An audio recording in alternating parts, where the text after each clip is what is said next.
Hello, Radhe Radhe सभी को। तो आरपीएससी सेकंड ग्रेड में जो बायोलॉजी वाला पार्ट है पेपर सेकंड का, उसको हम पढ़ रहे थे।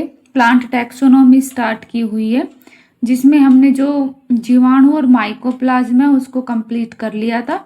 आज का हमारा टॉपिक रहेगा फंजाई, कवक।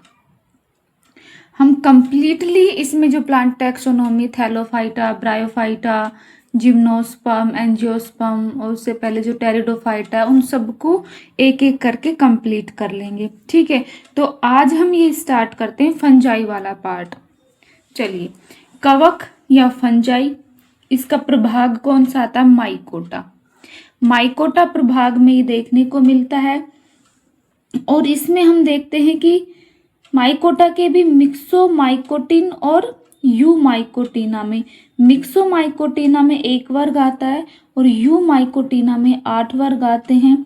और जो ये 1 वर्ग है मिक्सोमाइकोटिन, वो उसमें कौन सा 1 वर्ग कौन सा है?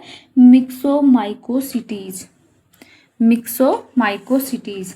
चलिए, वैसे ने क्या कहा? क्लोरोफिल रहित संवहनी पौधे। वैसे ने इसको क्या कहा है? क्लोरोफिल रहित संवहनी पौधे नाम दिया है। वहीं एलेक्से और मिक्स ने इसको क्या कहा है? यूकैरियोटिक होते हैं, बीजाणुधारी होते हैं, क्लोरोफिल रहित जीव होते हैं। ठीक है, तो आपको बस इतना याद रखना है कि जो फंजाई होते हैं उसमें क्लोरोफिल नहीं होते हैं और ये यूकैरियोटिक होते हैं। उसके बाद हम देखते हैं आधुनिक जो कवक विज्ञान का जनक है वो है Anton de Bary. Anton de Bary. कवक का अध्ययन इंपॉर्टेंट है, क्या कहलाता है? माइकोलॉजी। कवक द्वारा स्रावित विष क्या है? माइकोटॉक्सिन। माइकोटॉक्सिन, इसके एग्जाम्पल है एफ्लोटॉक्सिन, एमेम्टिन और अर्गेटामिन। माइकोटॉक्सिन के एग्जाम्पल है ये। अच्छा, एलएसडी, यहाँ से प्रश्न आता है। ये होता है लाइसर्जिक एसिड डाइएथिल एमाइड।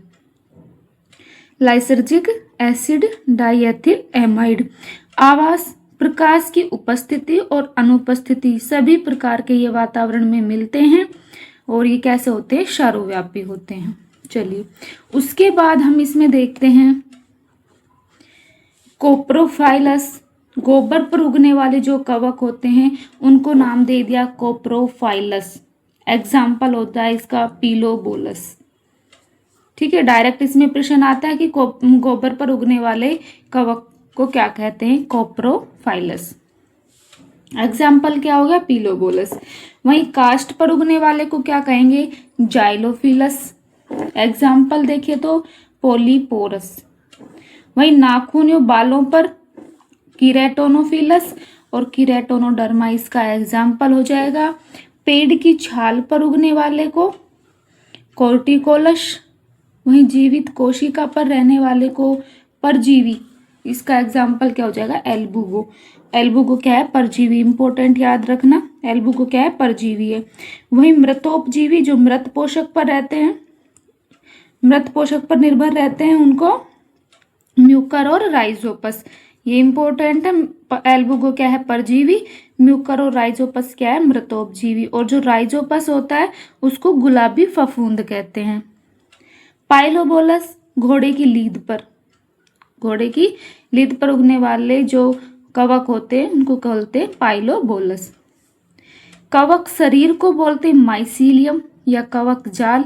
वहीं कवक तंतु को बोलते हैं हाइपा। कवक शरीर को माइसीलियम या कवक जाल, वहीं कवक तंतु को बोलते हैं हाइपा। उसके बाद हम देखते हैं कवक है एस्परजिलस फ्लेवर्स। एस्परजिलस फ्लेवर्स जो एक जहरीला पदार्थ स्रावित करता है जिसका नाम है एफ्लोटॉक्सिन। तो यहाँ से प्रश्न आया था कि एफ्लोटॉक्सिन जो जहरीला पदार्थ हो किसके द्वारा स्रावित किया जाता है? तो कवक के द्वारा। और यदि कवक का नाम पूछ ले तो कौन सा है? Aspergillus flavours. ठीक है, हाँ जी। तो इसके बाद हम देखते हैं कि एक कोशिकीय कवक कौन से होते हैं और बहुकोशिकीय कवक कौन से। तो एक कोशिकीय कवक जो होते हैं प्रोटिस्टा वर्ग में देखने को मिलता है और इसके एग्जाम्पल होता है स्लाइम मोल्ड और यीस्ट। ये सिंगल सेल प्रोटीन बोलते हैं इसको। मुकुलन कवक, बेकरी कवक और एस्कोमाइसिटीज ये एस्कोमाइसिटीज में आते हैं। यीस्ट जो इस यीस्ट को बोलते हैं मुकुलन कवक, बेकरी कवक और एस्कोमाइसिटीज। ये वर्ग है एस्कोमाइसिटीज, तो इसी में भी ये एस्कोमाइसिटीज में भी ये आते हैं। ठीक है, उसके बाद हम देखते हैं बहुकोशिकीय। ये पटविहीन होते हैं और संकोशिक। तो संकोशिक वाले में क्या आ जाएगा, एल्बुगो। वहीं पट युक्त वाले में साधारण पट और डोलीपोर पट। साधारण पट के एग्जाम्पल में जो एस्कोमाइसिटीज जो वर्ग है वो आ जाएगा और बेसिडियोमाइसिटीज का आ जाएगा। एस्कोमाइसिटीज को ब्रीवर यीस्ट और ब्रेकर यीस्ट बोलते हैं। ब्रीवर यीस्ट और ब्रेकर यीस्ट किसको बोलते हैं, एस्कोमाइसिटीज को। इंपॉर्टेंट है, ये प्रश्न आता है कि ब्रेकर यीस्ट क्या है, एस्कोमाइसिटीज को बोलते हैं। और एस्कोमाइसिटीज सेरेविसी यीस्ट का किण्वन करते हैं। एस्कोमाइसिटीज सेरेविसी जो है यीस्ट का किण्वन करते हैं और अल्कोहल का उत्पादन करते हैं। संपूर्ण जीनोम अनुक्रम ज्ञात किया जाता है इससे। संपूर्ण जीनोम अनुक्रम सैक्रोमाइसिटीज सेरेविसी से। अच्छा, बेसिडियोमाइसिटीज ढोलक आकार की संरचना के होते हैं और इसमें एग्जाम्पल हो जाएगा पैरेंथोसोम। ठीक है, उसके बाद हम देखते हैं कवक कोशिका। कवक कोशिका कैसी होती है, यूकैरियोटिक होती है। सेल वॉल जो इसकी होती है काइटिन की बनी होती है। ये प्रश्न आया है, कवक की सेल वॉल किसकी बनी होती है, काइटिन की बनी होती है। और ये जो होती है नाग, एन एसिटाइल जो ग्लूकोसैमीन होता है नाग, उसका बहुलक होती है। अपवाद जो ऊमाइसिटीज जो है, जैसे एग्जाम्पल है एल्बुगो, तो ऊमाइसिटीज जो वर्ग है उसमें जो सेल वॉल होती है वो सेलुलोजिक होती है, ना कि काइटिन की। लोमोसोम कोशिका झिल्ली के बहिर्वलन से बनते हैं। बहिर्वलन से बनते लोमोसोम, और इसकी खोज किसने की, फार्मर और मुरे ने। झिल्ली युक्त कोशिका अंग। अपवाद है, हरित लवक नहीं पाया जाता। कवकों में हरित लवक नहीं पाया जाता, परंतु रंगीन वर्णक कैरोटिनोइड्स पाए जाते हैं। ठीक है, संचित पदार्थ इनमें क्या होता है, ग्लाइकोजन और ऑयल ड्रॉप्स। और केंद्रक इनमें सुविकसित होता है। केंद्रक सुविकसित होता है। अच्छा, एक कवक है क्लेविसेप्स कवक, जो लाइसर्जिक एसिड डाइएथिलेमाइड जो अभी हम पीछे पढ़ के आए LSD वो बनाता है। और ये LSD क्या होता है, एक विभ्रमी पदार्थ होता है। क्लेविसेप्स कवक बनाता है LSD, लाइसर्जिक एसिड डाइएथिलेमाइड। एक केंद्र की कोशिका। अब एग्जाम्पल देखते हैं, एक केंद्र की, द्विकेंद्र की। एक केंद्र की कोशिका का एग्जाम्पल है यीस्ट, और द्विकेंद्र की में बेसिडियोमाइसिटीज के जो सेकेंडरी माइसीलियम है उसमें द्विकेंद्र की मिलते हैं। कवक जो सेकेंडरी माइसीलियम में द्विकेंद्रक होते हैं। वहीं जो एल्बुगो होती है वो बहुकोशिक या और संकोशिक होती है। कवक सेल होती है, कवक कोशिकाएं मिलकर कवक तंतु बनाती है और कवक तंतु मिलकर कवक जाल का निर्माण करती है। कवक जाल में समूहन से देख कितनी प्रकार की संरचना बनती है। सबसे पहले हम देखते हैं राइजोमोर्फ। ये किस में देखने को मिलती है, राइजोमोर्फ संरचना, मशरूम या अगेरिया। मशरूम है, मशरूम, ठीक है, मशरूम, और या फिर हम इसको बोलते हैं अगेरिकस। इसकी जो संरचना हो जाती है छत्रक नुमा संरचना हो जाती है या जड़ समान संरचना हो जाती है, मशरूम या अगेरिकस, और इसको बोलते हैं राइजोमोर्फ। वहीं स्क्लेरोटियम, ये स्क्लेरोटियम जो संरचना होती है उस पर क्या पाए जाते हैं, कोनिडिया। क्या पाए जाते हैं, कोनिडिया। ये काला पाउडर होते हैं और गोलाकार मुद्राकार संरचना इसकी बन जाती है। क्लेविसेप्स क्या होता है, अर्गट रोग में बनता है। अर्गट रोग में बनती है क्लेविसेप्स, ये स्क्लेरोटियम में है। ठीक है, उसके बाद है होस्टोरिया, चूसक अंग। चूसक अंग बन जाते हैं, ये घुंडी नुमा होते हैं, अंगुली समान संरचना होती है और एल्बुगो में देखने को मिलते हैं चूसक अंग जो होते हैं, होस्टोरिया। उसके बाद है एप्रिशोरियम, ये इस प्रकार की कवक तंतु का फूला हुआ शीर्ष होता है और संक्रमण में ये सहायक होते हैं। तो ये संरचनाएं हैं जो कवकों में देखने को मिलती है। राइजोमोर्फ संरचना मशरूम कवक अगेरिकस में, वहीं स्क्लेरोटियम जो कोनिडिया बनते हैं वो, ठीक है, और ये जो होते हैं कोनिडिया क्लेविसेप्स रोग में, अर्गट रोग में बनते हैं। और उसके बाद है होस्टोरिया चूसकंग एल्बुगो में देखने को मिलता है। और जो एप्रीशोरियम होता है वो क्या होता है, कवक तंतु का फूला हुआ शीर्ष और संक्रमण में ये सहायक होते हैं। उसके बाद है कवक उत्तक प्लेक्टेनकाइमा। ये दो प्रकार के, एक प्रोजेनकाइमा और एक स्यूडोपेरेनकाइमा। प्रोजेनकाइमा जो ढीले रूप से विन्यासित होते हैं और स्यूडोपेरेनकाइमा जो जटिलता से विन्यासित होते हैं। ये वास्तविक उत्तक नहीं बनता, कवक तंतु एक दूसरे से जुड़कर उत्तक के समान संरचना बनाता है। ठीक है, इनमें ये जो प्लेक्टोकाइमा होते हैं कवक उत्तक, ये वास्तविक नहीं होता, ये जो कवक तंतु ही होते हैं वो एक दूसरे से जुड़कर उत्तक के जैसी संरचना बना लेते हैं। इसके बाद हम देखते हैं कवक में पोषण। तो ये क्या होते हैं, विषम पोषी होते हैं और इनमें संचित जो भोजन होता है कवक में क्या होता है, ग्लाइकोजन। ये प्रश्न पूछा हुआ है कि कवकों का भोजन क्या होता है, कवक में भोजन किस रूप में संचित रहता है, ग्लाइकोजन के रूप में। पोषण विधि अवशोषी प्रकार की होती है, अर्थात ये भोज्य पदार्थों का बाह्य पाचन करके उसका अवशोषण करते हैं। ये प्रश्न पूछा हुआ है, जो इनमें जो भोजन का जो अवशोषण होता है, जो ये भोजन का जो पाचन करके क्या कर लेते हैं, भोजन का अवशोषण करते हैं। तो ये अवशोषण प्रकार की पोषण विधि होती है इसमें। विषम पोषी होते हैं। विषम पोषी में देखिए तो परजीवी का एग्जाम्पल याद रखने अपने को, मृतोपजीवी कौन से होते हैं, सहजीवी कौन से होते हैं और कीटभक्षी कौन से होते हैं। और सबसे पहले हम देखते हैं परजीवी। अब परजीवी में भी विकल्पी परजीवी, यानी उनके पास अब कोई विकल्प नहीं रहेगा, वो परजीवी की तरह ही रहेगा। अगर उसको कोई परजीवी नहीं मिला तो फिर उसकी मृत्यु हो जाती है। तो ये इनके पास कोई विकल्प नहीं रहता, तो ये होता है पाइथियम, परजीवी पाइथियम। नाम में भी आ जाएगा पै परजीवी पै पाइथियम, पाइथियम परजीवी, इस तरीके से याद रख सकते हैं। अविकल्पी, सॉरी, ये जो विकल्पी में इनका मतलब होता है, विकल्पी का मतलब होता है इनके पास दूसरा विकल्प होता है, और अविकल्पी इनके पास दूसरा विकल्प नहीं होता है। तो अविकल्पी में आ जाएगा एल्बुगो, और एल्बुगो अंतः परजीवी भी होता है। ठीक है, अविकल्पी परजीवी और अंतः परजीवी का एग्जाम्पल आता है एल्बुगो। और बाह्य परजीवी हमें देखने को मिलता है इरिसाइफी, एरिसाइफी। ये प्रश्न भी पूछा हुआ है, एरिसाइफी। एरिसाइफी क्या है, बाह्य परजीवी, और एल्बुगो क्या है, अंतः परजीवी। एल्बुगो याद है अंतः परजीवी, तो इसके साथ याद कर लेना एरिसाइफी क्या हो जाएगा, बाह्य परजीवी। उसके बाद हम देखते हैं मृतोपजीवी। मृतोपजीवी में भी अविकल्पी और विकल्पी। अविकल्पी में म्यूकर और राइजोपस अविकल्पी रहेगा, और विकल्पी में आ जाएगा यूरोमाइसिटीज और फाइटोफ्थोरा। यूरोमाइसिटीज और फाइटोफ्थोरा कैसे हैं, विकल्पी मृतोपजीवी।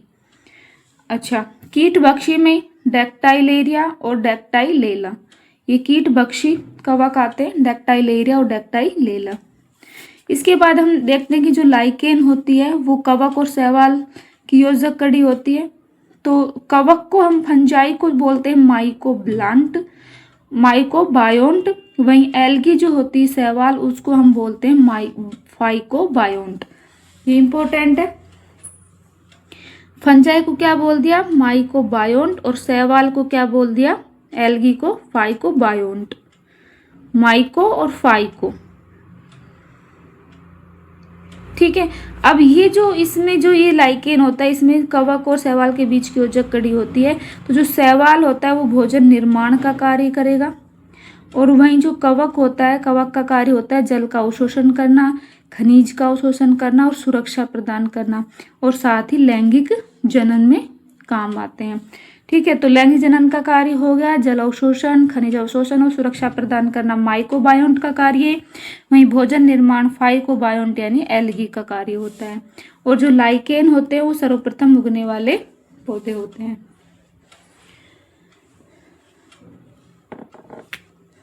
ठीक है, तो ये चीज आपको याद रह जाएगी। माइकोबायोंट तो क्या हो जाएगा, फंजाई कवक, और फाइकोबायोंट क्या हो जाएगा, एल्गी शैवाल। उसके बाद हम देखते हैं कि जो सिट्रिक एसिड होता है वो देखने को मिलता है एस्परजाइलस नाइजर। ये कवक है, इनमें देखने को मिलेगा एस्परजाइलस नाइजर। ये सेकंड ग्रेड आरपीएससी में पूछा हुआ सवाल है एस्परजिलस नाइजर में सिट्रिक एसिड। इसके अलावा जो सिट्रिक एसिड है साइट्रोमाइसिस फैक्रियोनस में और पेनिसिलियम ल्यूटियम में देखने को मिलता है। साइट्रोमाइसिस फैक्रियोनस और पेनिसिलियम ल्यूटियम में। वहीं lactic acid Aspergillus oryzae, itaconic acid Aspergillus itaconicum, gluconic acid Aspergillus niger और पेनिसिलियम क्रायोसीजनम में। वहीं जो गैलिक एसिड होता है वो एस्परजिलस गैलोमाइसिटीज में और ऑक्जेलिक एसिड जो होता है वो पेनिसिलियम ऑक्जेलिकम में देखने को मिलता है। ठीक है, तो ये आरपीएससी में एग्जाम्पल आया हुआ है, तो इनको थोड़ा सा ध्यान से पढ़ लेना। इसके बाद आती कवक में जनन क्रिया। तो कायिक जनन, अलैंगिक जनन और लैंगिक जनन, तीनों प्रकार के जनन होता है। कायिक जनन होता है वो विखंडन द्वारा, मुकुलन द्वारा और क्लेमाइडोस्पोर के द्वारा होता है। विखंडन, अधिकांश जो तंतु की कवक होता है उनका विखंडन हो जाता है। यीस्ट में मुकुलन के द्वारा और म्यूकर और जो राइजोपस होते हैं उनमें क्लेमाइडोस्पोर के द्वारा कायिक जनन होता है, म्यूकर और राइजोपस में। वहीं जो अलैंगिक जनन होता है वो बीजाणुओं के द्वारा होता है, बाइकोनिडिया, बाइजूस्पोर या चल बीजाणु। किसके में होता है चल बीजाणु? एल्बुगो में। अचल बीजाणु या बीजाणुधानी बीजाणु के द्वारा म्यूकर और राइजोपस में। तो एल्बुगो क्या होता है? चल बीजाणु होता है, जूस्पोर। वहीं जो म्यूकर और जो राइजोपस होता है वो कैसा होता है? अचल बीजाणु। लैंगिक जनन जो होता है युग्मक संलयन के द्वारा होगा और ये 3 प्रकार का होता है, समयुग्मकी और असमयुग्मकी में विषम युग्मकी और विषम युग्मकी का एक अंड युग्मकी। तो समयुग्मकी और विषम युग्मकी, विषम युग्मकी में भी 2 हो जाएगा, असमयुग्मकी और अंड युग्मकी। तो समयुग्मकी में हम देखते हैं तो युग्मक आकार आकृत संरचना में क्या होते हैं? समान, और स्लाइम मोल्ड इसका एग्जाम्पल हो जाएगा समयुग्मकी में। वहीं विषम युग्मकी के असमयुग्मकी में नर छोटे होते हैं, अधिक सक्रिय, और मादा बड़ी और कम सक्रिय होती है। एलोमाइसीज वर्ग का जो सदस्य हो जाता है एलोमाइसीज वो असमयुग्मकी में आ जाएगा। वहीं अंड युग्मकी या विषम युग्मकी की बात करें तो नर युग्मक दानी बनती इसमें, जिसको हम क्या बोलते हैं? पुदानी, और मादा युग्मक दानी बनती जिसको क्या कहते हैं? अंडधानी। और एग्जाम्पल क्या हो जाएगा? एल्बुगो। तो अंड युग्मक के प्रकार का जो निषेचन देखने को मिलता है वो किसमें मिलता है? एल्बुगो में। एल्बुगो में अलैंगिक जनन जो होता है वो जूस्पोर चल बीजाणु के द्वारा होता है।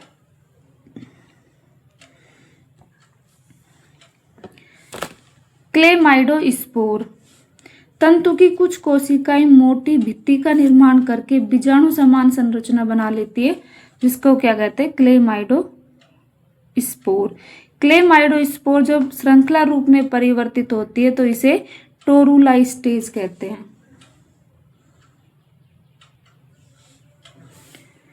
पाइलोबोलस जो होता है वो एक लिंगी कवक होता है और पाइथियम जो होता है वो उभयलिंगी। पाइलोबोलस कैसा होता है? एक लिंगी, और पाइथियम कैसा होता है? उभयलिंगी। अलैंगिक जनन अब पढ़ते हैं बाई कोनिडिया, कोनिडिया के द्वारा। कोनिडिया क्या होते हैं? प्रतिकूल परिस्थिति अर्थात कम आर्द्रता और अधिक तापक्रम में बनते हैं। कवक तंतु जब मुद्राकार संरचना कोनिडियोफोर बनाता है जिस पर कोनिडिया तलाभिसारी क्रम में उत्पन्न होते हैं। तो ध्यान रखना ये जो पढ़ रहे हैं अपन कोनिडिया वो कवक में मिलता है। ठीक है, इस तरीके से याद रखना है। कोनिडिया एक दूसरे से वियोजक कड़ी द्वारा पृथक होते हैं। सामान्यतः एक कोशिकीय की संरचना होती है। कोनिडिया कैसे होते हैं? एक कोशिकीय होते हैं, लेकिन अल्टरनेरिया में ये बहुकोशिकीय कोनिडिया होते हैं। अल्टरनेरिया में बहुकोशिकीय होते हैं। प्रत्यक्ष अंकुरण, कोनिडिया सीधे ही अंकुरित होकर नए कवक तंतु का निर्माण करते हैं। जूस्पोर चल बीजाणु क्या होता है? एल्बुगो। अनुकूल परिस्थिति में कोनिडिया ही चल बीजाणु धानी का कार्य करती है। जो कोनिडिया होती है अनुकूल परिस्थिति, ये कोनिडिया तो होते हैं प्रतिकूल परिस्थिति में। जब अनुकूल परिस्थिति आ जाती है तो जो ये कोनिडिया ही होते हैं वही उस चल बीजाणु का कार्य करते हैं। ये एल्बुगो में देखने को मिलता है। यहाँ पर देखिए ये जल बीजाणुधानी है। तालाबी क्षारीय क्रम में केंद्रक विभाजन होता है, विभाजित होकर यहाँ पर जल बीजाणु का निर्माण करते हैं द्विकशाभिक, और ये कैसे होते हैं, वृक्काकार। उपयुक्त पोषक मिलने पर कशाभिका को त्याग कर शिष्ट में निरूपित हो जाती है, शिष्ट बना लेती है, और इनमें संक्रमण से फिर द्वितीयक संक्रमण से संरचना होती है, फिर इसमें द्वितीयक संक्रमण हो जाता है। अनुकूल परिस्थिति में कवक तंतु जल बीजाणुधानी दर का कार्य करता है। जो कवक तंतु होता है वही जल बीजाणुधानी दर का कार्य करता है। विषम जालकता क्या होती है? लैंगिक रूप से स्वबंधित थैलस जिन्हें लैंगिक जनन हेतु संयोजित थैलस की आवश्यकता होती है, वो क्या होते हैं, विषम जालकता। और जो राइजोपस होते हैं, राइजोपस विषम जालकता प्रदर्शित करते हैं। लैंगिक जनन समयुग्मकी और विषम युग्मकी दोनों प्रकार के हम पढ़ लिए पहले ही। उसके बाद हम देखते हैं कवक में युग्मक संलयन की विधि। तो सबसे पहले चल युग्मकी संलयन, स्लाइम मोल्ड में कशाभिकी युग्मकों का संलयन होगा चल युग्मकी में। युग्मक धानी संपर्क विधि, युग्मक धानी में संपर्क होगा एल्बुगो में, निषेचन नाल से युग्मन होगा। गैमेटेंजियल कोपुलेशन म्यूकर और राइजोपस में, राइजोपस अभी हमने देख लिया कि विषम जालकता प्रदर्शित करते हैं, संयोजित थैलस के संपर्क विधि के गलने से होता है। गैमेटेंजियल जो कोपुलेशन होता है म्यूकर और राइजोपस में। सोमेटोगेमी एस्कोमाइसिटीज में, सोमेटोगेमी किसमें देखने को मिलती है, एस्कोमाइसिटीज में। इसमें एस्कोस्पोर का निर्माण होता है, कायिक तंतु से एस्कस और फिर एस्कस से एस्कोस्पोर का निर्माण होता है एस्कोमाइकोसिटीज में। अच्छा, परालैंगिक चक्र देखने को मिलता है कवकों में, और इसकी खोज की थी पोंटेकार्वो ने। परालैंगिक चक्र की खोज की थी पोंटेकार्वो ने। आनुवांशिक पुनर्योजन बिना लैंगिक चक्र भी संपन्न, ठीक है, बिना लैंगिक चक्र के भी संपन्न हो जाता है, जिसको हम बोलते हैं परालैंगिक चक्र। और किस में देखने को मिलता है, कवक में। स्पर्मेटाइजेशन पुंमणु संलयन, स्पर्मेटाइजेशन किस में होता है, पुंमणु का संलयन बेसिडियोमाइसिटीज में। ट्राइकोगाइन मादा तंतु को बोलते हैं ट्राइकोगाइन, पर पुंमणु आकर चिपक जाते हैं, इनमें संलयन क्रिया होती है, ठीक है। बेसिडियोमाइसिटीज में ये देखने को मिलती है स्पर्मेटाइजेशन, वहीं एस्कोमाइसिटीज में सोमेटोगेमी। एस्कोस्पोर बनते हैं एस्कोमाइसिटीज में। अच्छा, उसके बाद हम देखते हैं ड्यूट्रोमाइसिटीज कवक है जिनमें लैंगिक जनन अनुपस्थित होता है। ड्यूट्रोमाइसिटीज कवक में लैंगिक जनन अनुपस्थित होता है। अपूर्ण कवक इसको बोलते हैं, ड्यूट्रोमाइसिटीज को। विकसित प्रकार का कवक बोलते हैं कवक कचरा पेटी, फंगल वेस्ट बास्केट इनको बोलते हैं। साथ ही सेक्सुअल डीजनरेशन, लैंगिक ह्रासीता देखने को मिलती इनमें, मतलब इसमें लैंगिक जनन नहीं मिलता है। विकसित जनन क्रिया का न होना लैंगिक ह्रासीता कहलाती है। अलैंगिक जनन कोनिडिया के द्वारा होता है। एग्जाम्पल कोलेटोट्राइकम, ओराइजा, सार्कोस्पोरा और जिब्रेला। कोलेट्राइकम, ओराइजा, सार्कोस्पोरा और जिब्रेला। इसके बाद हम देखते हैं लाइकेन। ये हमने पहले देख लिया कि जो लाइकेन होता है वो फाइकोबायोंट शैवाल और माइकोबायोंट कवक होता है। अभी जो माइकोबायोंट जो होता है वो मेनली एस्कोमाइसिटीज के होते हैं। किसके, एस्कोमाइसिटीज, और कुछ बेसिडियोमाइसिटीज का देखने के, लेकिन मेन किसका होता है, एस्कोमाइसिटीज के होते हैं माइकोबायोंट। अच्छा, लैंगिक बीजाणु जाइगोस्पोर, जब जाइगोट विश्राम अवस्था में चले जाते हैं तो इसको क्या बोलते हैं, जाइगोस्पोर। जाइगोट का विश्राम अवस्था में जाना जाइगोस्पोर।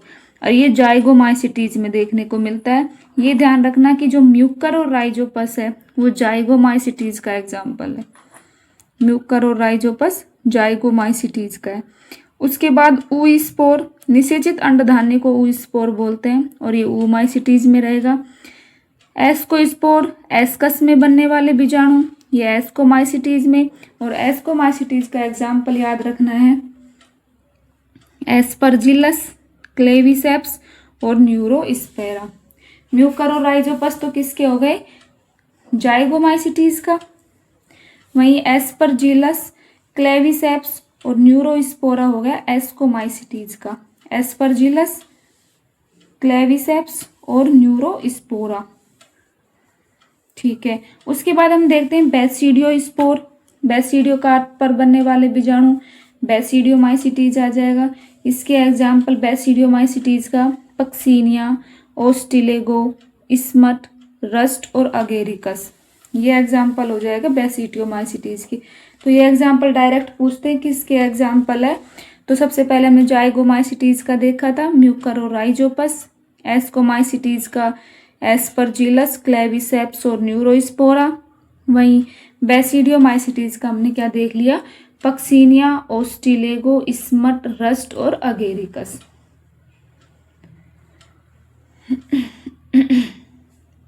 पक्सीनिया, ओस्टिलेगो, स्मट, रस्ट और अगेरिकस। ठीक है, उसके बाद हम देखते हैं कवक में बनने वाले फलन पिंड। अब ये दो इसके जो प्रकार एस्कोमाइसिटीज वर्ग होता है और बैसिडियोमाइसिटीज। तो एस्कोमाइसिटीज में बनते हैं एस्कोकार्प, बैसिडियोमाइसिटीज में बनते हैं बैसिडियोकार्प। एस्कोमाइसिटीज लाइकेन में, और जो ये है बैसिडियोमाइसिटीज, इसको याद रखना, बैसिडियोमाइसिटीज को क्लैंप कनेक्शन में शायद करते हैं बैसिडियोमाइसिटीज। इसको ब्रैकेट फंजाई और क्लब फंजाई बोलते हैं। बैसिडियोमाइसिटीज को बोलते हैं ब्रैकेट फंजाई और क्लब फंजाई, और क्लैंप कनेक्शन में ये बैसिडियोमाइसिटीज ही काम आते हैं, क्लैंप कनेक्शन में। ठीक है, bracket fungi, club fungi basidiomycetes हो गया। उसके बाद हम देखते हैं कि जो बैसिडियोकार्प बनते हैं इनमें, और होलोबैसिडियम और फ्रैग्मोबैसिडियम, दो होते हैं, होलोबैसिडियम और फ्रैग्मोबैसिडियम। यहीं से इनके ये जो होते हैं खोखली संरचना के रूप में होते हैं। यूरोमाइसिस इसका एग्जाम्पल हो जाएगा। और दूसरा ये फ्रैग्मोबैसिडियम है, ये इसमें ये फ्रैगमेंट के रूप में होते हैं, बैसिडियम, स्ट्रिगमेटा और बैसिडियोस्पोर इसमें संरचना में होते हैं। अगेरिकस और मशरूम इसका एग्जाम्पल हो जाएगा। तो इसमें बस इनके जो एग्जाम्पल है वो याद रख लेना कि जो होलोबैसिडियम है वो यूरोमाइसिस में आएगा, और फ्रैग्मोबैसिडियम अगेरिकस और मशरूम में। ठीक है, उसके बाद हम देखते हैं जो एस्कोमाइसिटीज है उसमें इस प्रकार की संरचनाएं देखने को मिलती है। क्लिस्टोथीशियम, जिसमें ये बंद प्रकार के रहेंगे, पेरिथीशियम फ्लास्क की आकृति के, एपोथीशियम प्यालेनुमा और एस्कोस्ट्रोमा, प्यालेनुमा के साथ साथ स्ट्रोमा जैसी संरचना और होती है। अच्छा, ये आपको क्लिस्टोथीशियम बंद होते हैं, एस्परजिलस और पेनिसिलियम इसके एग्जाम्पल हो जाएगा। पेरिथीशियम में फ्लास्क की आकृति के होते हैं, क्लेविसेप्स एग्जाम्पल हो जाएगा। एपोथीशियम प्यालेनुमा होते हैं, पेजाइजा एग्जाम्पल, और एस्कोस्ट्रोमा प्यालेनुमा साथ साथ स्ट्रोमा संरचना होती है तो इसको बोलते हैं एस्कोस्ट्रोमा।